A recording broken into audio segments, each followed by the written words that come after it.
एक नई वीडियो के साथ आज मैं फिर हाजिर हूं, आपका होस्ट और दोस्त विक्रांत जोशी। आपका स्वागत करता हूं मेरे रिव्यू मास्टर में, जिसमें हम लेके आते हैं दिन भर की स्पेस और डिफेंस न्यूज की टॉप खबरें। यदि आपने इस चैनल को सब्सक्राइब नहीं किया हुआ है तो अभी कर लीजिए और बेल आइकन को भी दबा दीजिए। यदि आप मुझे ट्विटर पर फॉलो करना चाहते हैं, लिंक डिस्क्रिप्शन में मिल जाएगा और स्क्रीन पर भी मिल जाएगा।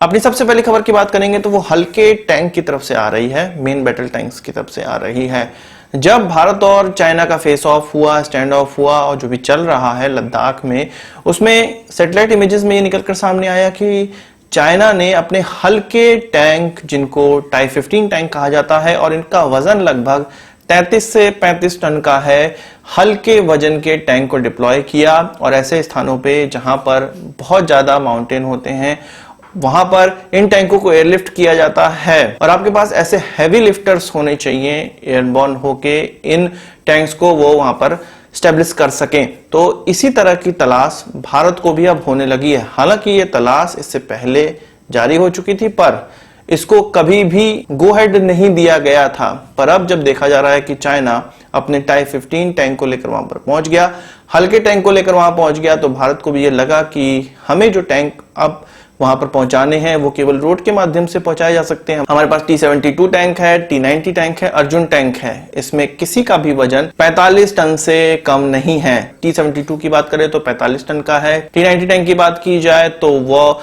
लगभग 55 से 50 टन का होता है। अर्जुन की क्या बात ही कहना, वो लगभग 65 टन का होता है।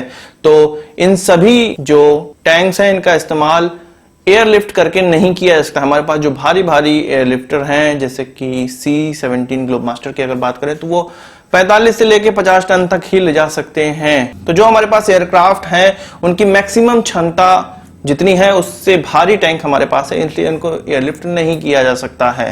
तो अब भारत की नजरें गड़ी हुई हैं। विश्व में ऐसे हल्के टैंक बहुत ही कम बनाए जाते हैं और अभी अमेरिका इस पर काम कर रहा है और उसने प्रोटोटाइप बनाया हुआ है। पर रशिया के पास इस प्रकार के टैंक हैं और इनका जो नाम है वो स्प्रूट 2S25 के नाम से उसको जाना जाता है और ये वो टैंक इस्तेमाल कर रहा है। इसके जो वजन की बात करें तो वो 18 टन की है या 20 टन के लगभग है और इसका इस्तेमाल आसानी से इन लोकेशंस पे किया जा सकता है, माउंटेन्स पे किया जा सकता है।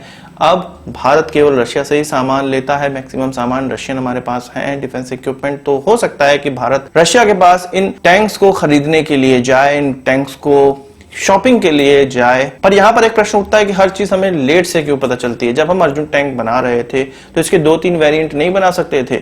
ऐसे टैंक जो कि हल्के होते हैं उनका आर्मर इतना ज्यादा स्ट्रांग नहीं होता है और चीन के ये जो टाइप 15 वाले टैंक्स हैं इनका भी आर्मर इतना अच्छा नहीं है। जब हमारी मेन रिक्वायरमेंट किसी टैंक को एयरलिफ्ट करने की है तो हम इतना ज्यादा मजबूत आर्मर उसको देके क्या करेंगे, बड़े कैलिबर की उसमें बैरल लगाकर क्या करेंगे। यही चीज चाइना ने किया।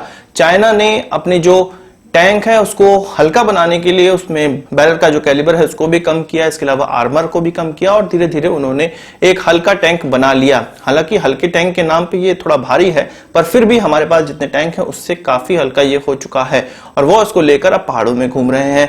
और हमने क्या किया, हमने अर्जुन बनाया, भारी भारी आर्मर हमें चाहिए, हमें उसको भारी हल चाहिए और बड़े बड़े कैलिबर की उसमें बैरल लगानी है। हमें अर्जुन के 3 टाइप के वेरिएंट डेवलप करने चाहिए थे, क्रमशः उनका आर्मर कम करके। और जो सबसे हल्का वेरिएंट होता उसको आसानी से हम लोग माउंटेन में इस्तेमाल कर सकते थे। हमेशा ही हमारे जो प्लानर हैं वो इस चीज को नहीं प्लान कर पाते कि उनकी रिक्वायरमेंट क्या है। हमेशा उनकी रिक्वायरमेंट चेंज होती रहती है। अब जब उन्होंने देखा है कि अरे चाइना सीमा पर तो टाई 15 या T-15 जैसे हल्के टैंक लेके वहां पर पहुंच गया है तो अब हमें भी चाहिए। हमारी रिक्वायरमेंट हमेशा चेंज होती रहती है, ये बहुत गलत बात है। और हमें ये चाहिए कि ये जो हल्के टैंक हैं ये T-72 से मिलते जुलते टैंक हैं। अगर T-72 में ही थोड़ा मॉडिफिकेशन करके हम इसको घर में ही बना पाए तो ये हमारे लिए बहुत अच्छी बात होगी। बात करते हैं एक और खरीद को लेकर और ये जो बुलेट प्रूफ हेलमेट्स की बात है उसकी तरफ से निकलकर सामने आ रही है। अब भारत को, भारतीय आर्मी को अपने फ्रंट लाइन ट्रूप्स के लिए 1 लाख बुलेट प्रूफ हेलमेट की आवश्यकता है। अभी नहीं बताया जा रहा कितना बड़ा ये प्रोजेक्ट होने वाला है पर यह माना जा रहा है कि ये जो हेलमेट है उनकी जो मार्केट में कीमत है लगभग 50,000 रुपए होती है एक हेलमेट की। तो अगर 1 लाख की आवश्यकता है तो इस तरह से 500 करोड़ रुपए का एटलीस्ट ये प्रोजेक्ट बन जाता है। इस प्रकार के हेलमेट की आवश्यकता है जो कि AK-47 राइफल से निकलने वाली गोलियों से भी रक्षा कर सके और इन राइफलों को यदि 10 मीटर पास से चलाया जाए तो भी जाके ये रक्षा कर सके। और इन हेलमेटों में ये काबिलियत होनी चाहिए कि स्टील की जो गोलियां हैं इन राइफलों से निकली हुई उससे भी ये रक्षा कर सकें। हम जानते हैं कि AK-47 के लिए दो प्रकार की गोलियां इस्तेमाल की जा रही है, एक माइल्ड स्टील की और एक स्टेनलेस स्टील की। और स्टेनलेस स्टील की अभी हाल ही में हम लोगों ने देखा है कि आतंकवादियों के पास भी इस प्रकार की गोलियां आ गई हैं जो कि हमारे जवानों को निशाना बना देती हैं। अभी जो हमारे पास हेलमेट इस्तेमाल किए जा रहे हैं उसको बुलेट प्रूफ पटका नाम दिया गया था। 1990 में इसको डिजाइन किया गया था और ये केवल एक स्टील की प्लेट होती है जो कि पूरे के पूरे सर को कवर नहीं करती है, केवल आगे माथे पर कवर करती है और पूरी गोलाई में सिर को कवर करती है, ऊपर की ओर नहीं करती है। इससे नुकसान यह होता है कि यदि ये गोली लगती है तो इससे जो शॉक है वो तो लगता ही है, साथ ही साथ स्टील से जो गोली टकरा कर किसी दूसरे व्यक्ति को लग सकती है, तो इसके काफी नुकसान थे। इसके बाद 2018 में MKU को एक कॉन्ट्रैक्ट दिया गया और लगभग 1.5 लाख इस प्रकार के हेलमेट का जो कि गोलियों से रक्षा कर सके। पर वो जो दिए गए ऑर्डर वो जब प्राप्त होने लगे इंडियन आर्मी के जवानों को तो ये देखा गया कि ये AK-47 की गोलियों को नहीं रोकते हैं। तो इसके लिए फिर से किसी दूसरे वेंडर से ये बोला गया कि इनको रोकने के लिए कंपोजिट मटेरियल का डिलीवरी की जाए। फिर इन कंपोजिट मटेरियल को इन नए प्रकार के हेलमेटों में इस्तेमाल किया गया। तो अभी इस प्रकार से चल रहा है। पर अब भारतीय जो सरकार है वो चाहती है कि हमारे जवानों को इस प्रकार के हेलमेट मिले जो कि इन गोलियों से आसानी से रक्षा कर सकें। इसके अलावा उसमें जो नाइट विजन है उसको लगाने का भी प्रावधान होना चाहिए, टॉर्च लगाने का प्रावधान होना चाहिए और जो भी गियर्स हैं जो कि हेलमेट में लगाए जाते हैं उन सभी को लगाने का प्रावधान होना चाहिए। यानी कि नए प्रकार के जो हेलमेट्स हैं उनकी आवश्यकता है, अत्याधुनिक हेलमेट्स की आवश्यकता है। वही बात करते हैं चाबहार पोर्ट की। कल मैंने आपको बताया था कि जो चाबहार पोर्ट से तुर्कमेनिस्तान तक जाने वाली, उसके बॉर्डर तक जाने वाली जो रेलवे लाइन है उसको ईरान ने खुद ही बनाना स्टार्ट कर दिया है। $400 मिलियन से स्टार्ट की हुई है उनको। और मैंने बताया था कि भारत इसमें ईरान की हेल्प करने वाला था। इरकॉन जो कि रेलवे की PSU है वो उनकी हेल्प करने वाली थी, $1.6 बिलियन लगाने वाली थी। तो अब जो भारतीय दूतावास के अधिकारियों का यह कहना है कि ये जो ईरान ने स्टार्टिंग की है ये उनका ही काम है। एक्चुअल में जो ये रेलवे लाइन बननी है वो 2 प्रकार से बननी है, उसमें 2 फेज के काम होने हैं। सबसे पहले जमीन तैयार करके देनी है जो कि ईरान का ही स्कोप ऑफ वर्क है और उसके बाद भारत ने यह डिसाइड किया था कि उसमें पटरियां लगाएंगे और स्टील का काम जो भारत के द्वारा सप्लाई किया जाएगा।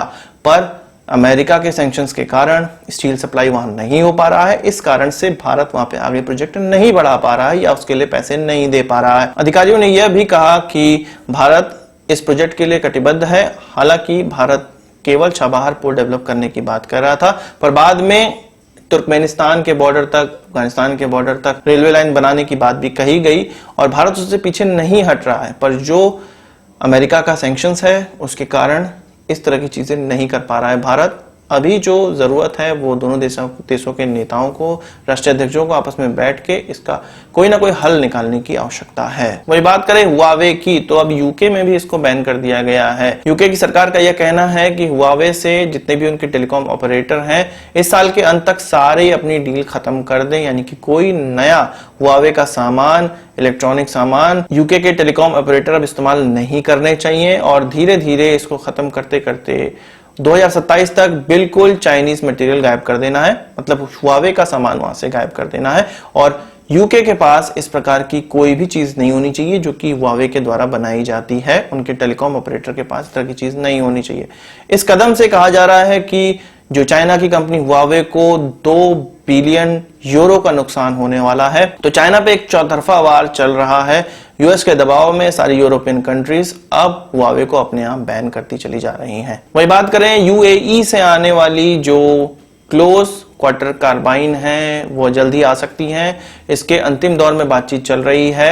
आपको पता है कि कराकल की 816 को भारत ने चूज किया था, फास्ट ट्रैक प्रोसीजर के थ्रू चूज किया था। इसी के साथ चूज की हुई 6 और की जो असॉल्ट राइफलें हैं वो भारत आ भी चुकी हैं और 6 महीने गुजर भी चुके हैं उसमें, पर इनकी डिलीवरी अभी तक नहीं हो पाई थी। वह इस कारण से कि इस बिडिंग में भाग लेने वाली अन्य कंपनियों ने यह मुद्दा उठाया था कि कराकल को फेवर किया गया है, जो कि ऐसा नहीं पाया गया और अब जाके कराकल के साथ नेगोशिएशन अंतिम दौर पे है और जल्द ही इसकी डिलीवरी स्टार्ट हो जाएगी और हमारे फ्रंटलाइन ट्रूप्स को क्लोज क्वार्टर कार्बाइन मिल पाएंगी। तो आज के इस वीडियो के लिए बस इतना ही। आशा करता हूँ वीडियो पसंद आया होगा। आपको एक बड़ा थम्स अप जरूर देंगे। इस वीडियो से कोई सवाल सुझाव हो कमेंट बॉक्स में जरूर लाइएगा और यदि आपने हमारा चैनल तो सब्सक्राइब नहीं किया उसे भी कर लीजिए, क्योंकि हम इस प्रकार की वीडियो लाते रहते हैं। नमस्कार, थैंक यू, जय हिंद।